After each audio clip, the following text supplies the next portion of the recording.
Hello guys, good morning, good afternoon, good evening, depending the time you come across this video. This afternoon I was on my TikTok scrolling and I come across this video, and it's not making sense telling me to come and watch this video. This video make me shed tears. Guys, be you a young lady, be you a young guy,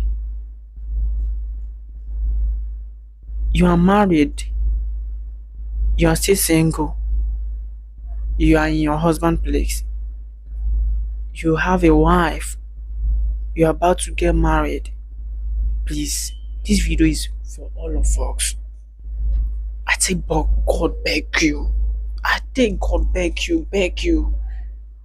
Don't watch this video alone.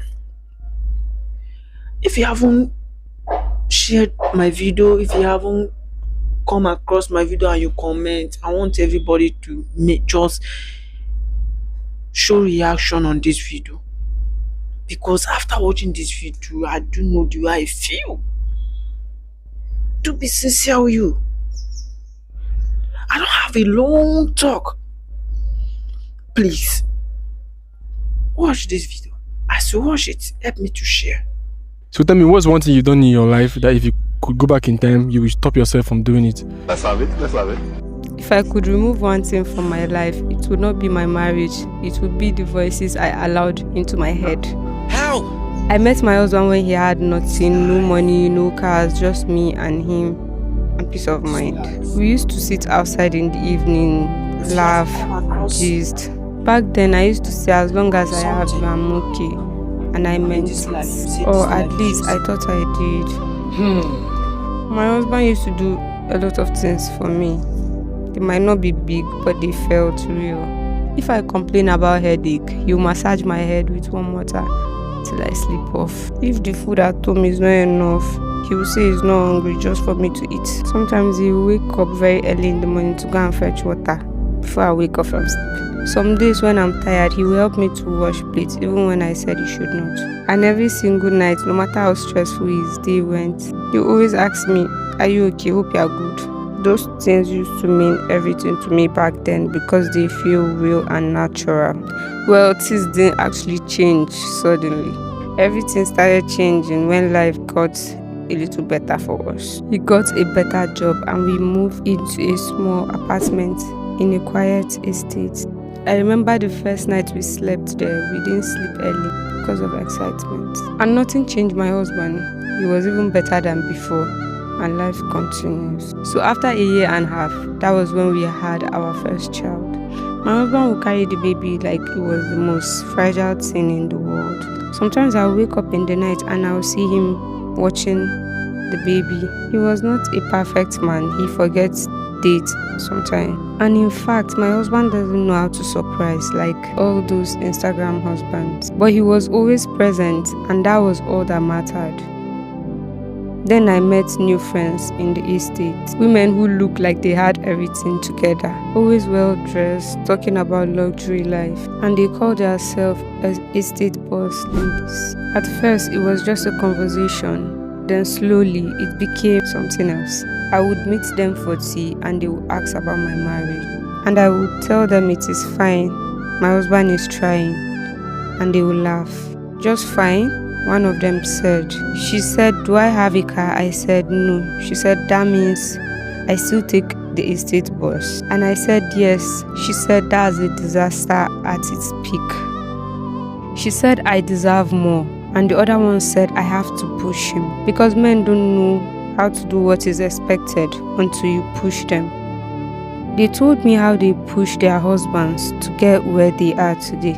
How they will not settle for less, but the absolute best. And slowly I started listening to those women. Then I started noticing things I don't used to notice. What? The way my husband repeated clothes and the way he calculated expenses before spending. The way he would say, "Let's manage this month." Before it was normal, but now it felt like suffering. Even the things I once loved about this man started irritating me. When he asked, "Are you okay?" it started sounding as if it was a noise.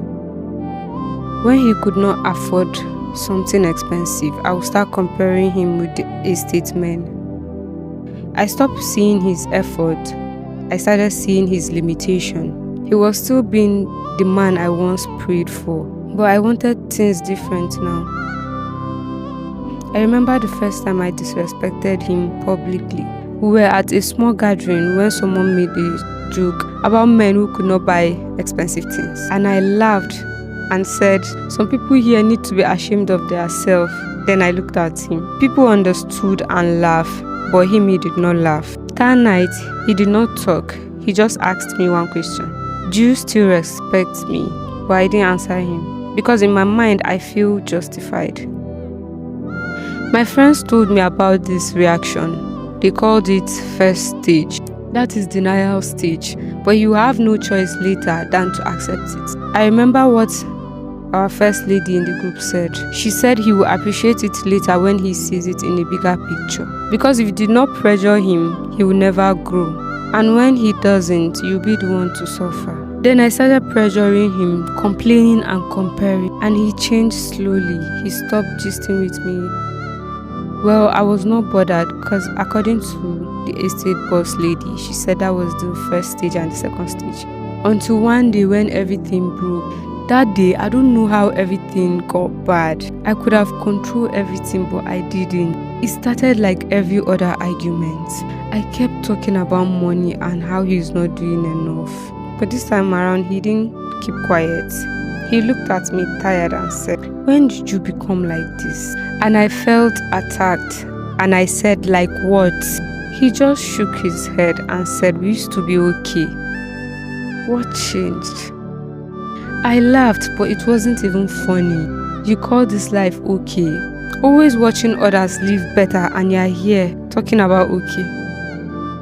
He went quiet for a moment and said, since when did our marriage become a competition? That question annoyed me. I now said, since I've started seeing what real men do for their wives. He looked at me as if he didn't even recognize me. Then he said, when did these people start deciding what is enough for you matter? Then I said, it's because you are not man enough and I deserve better. He didn't move or say a word. I could have stopped there, but I didn't. He was still looking at me quietly when I said something that I shouldn't have said. Then I said, I regret marrying you. The way he looked at me, I've never seen him like that before. He looked empty, like something inside him closed. He nodded slowly, picked his phone and walked out. I didn't follow him and I didn't call him because I was still angry at him. I was still feeling as if I was right. I sat there convincing myself that he would come back as always. Night came, he didn't return. I called him, he didn't answer. Then I told myself maybe he needed time. Then an unknown number called. I picked, it was a female's voice. Then she asked if I'm the wife of the owner of the number. I said yes. Then she said I should come to so hospital. That there have been an accident and my husband is involved. Jesus. I didn't even remember how I got there, but I saw myself there. When I got to the hospital, the first thing I saw was his shoes. Then I saw him, but not the way I knew him. He was lying there, quiet, and machines were all around him. They said he was hit by a car while crossing the road. He didn't die, but he wasn't alive. He was in coma. I sat beside him every day holding his hands, talking to him, crying, begging him that I didn't mean what I said, but no response. Days passed, weeks passed, and then one morning, then the doctor called me aside and said, I'm sorry ma, we did our best, but we couldn't save him. That was it, just like that. I stood there empty. Because the last full conversation I had with my husband was me destroying him with words. If I had protected my peace instead of chasing what is not mine, my husband would still be alive. Now let me tell you what I learned in my story that was too late for me. Carry on. People will sit with you, laugh with you, advise you, and still be the reason your home will break. is how human beings are. Those same women, the ones that told me I deserve more. When everything scattered, when my husband was fighting for his life, everyone disappears. None of them came, it was just me and the weight of my own words. And when he finally didn't make it, I didn't just lose a husband. I lost the only person who truly stayed. And after everything, life didn't pause there. Reality came immediately. Bills, responsibility, and a child asking for a father I can never bring back. And that is it that made me feel like I wasn't enough.